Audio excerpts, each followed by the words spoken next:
का भाई का चला था? कुछ खास ना तो यार। हाँ हमारा ठीक चला था।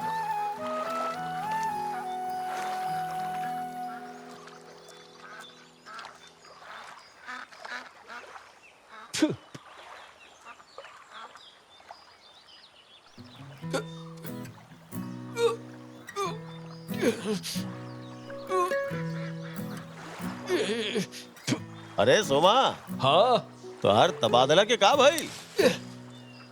दूसरी जगह जाए के रहे तो पहले ही चल जाती। हमरा यही जा रहे के बा।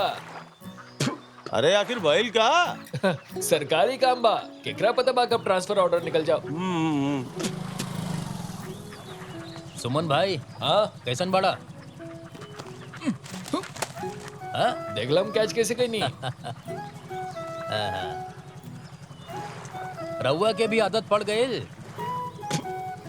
हाँ? सुमन के असर बा।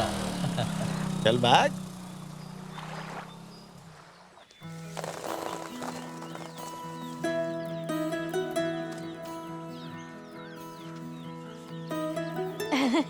ये कौन सा हीरोइन के स्केच बना रहल बाड़ू? राउर स्केच बनावत आनी। हाँ सच्ची दिखावत हमके। केहू केहू जगह पर तोरा के सुधारे के पड़ी। ये उंगली हमके पसंद ना आइल। दादी काई तोहरा शरीर के भाग नहीं खे। ऐसन बातों का ओकरा के सिर्फ उंगली कहल जाए, आदर से अंगूठा कहे के।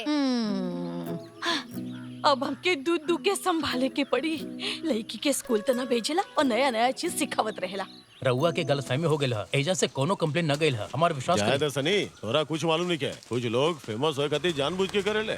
सर कहाँ भइल बा? चुप रहो।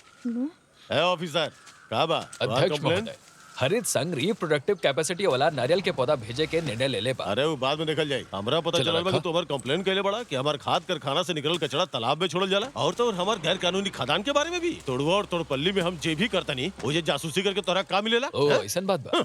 का कुदरत के पालनहार बड़ा। अरे कूडनाट में जब बाढ़ आवेला ना, तो अगर पानी सही से बाहर निकल सके, यही से हमनी के सैंड माइनिंग करनी, समझला कि ना? हैं? तू बिना सोचले समझले पब्लिसिटी स्टंट कल चाहत रहा, और कुछ ना। बताओ तनी, अगर बाढ़ आ गई तो गरीब लोग का करिए? केकर नुकसान होखी? अध्यक्ष महोदय, वो हमार पिटीशन नहीं खे। रउआ नदी के लंबाई और गहराई बढ़ौला के इरादा से रउआ कितना रेत निकाल ले बनी रउआ पता बा? नदी किनारे के कितना पेड़ कटले बनी पता बा? एकर कोनो हिसाब बा? हम अपन हिसाब किताब लेके ऊपर तक जाई। ऐसन बात हमार बात सुनी। राइट टू इन्फॉर्मेशन एक्ट से हम सारा रिकॉर्ड निकाल के आपके खिलाफ शिकायत दर्ज करैले बानी।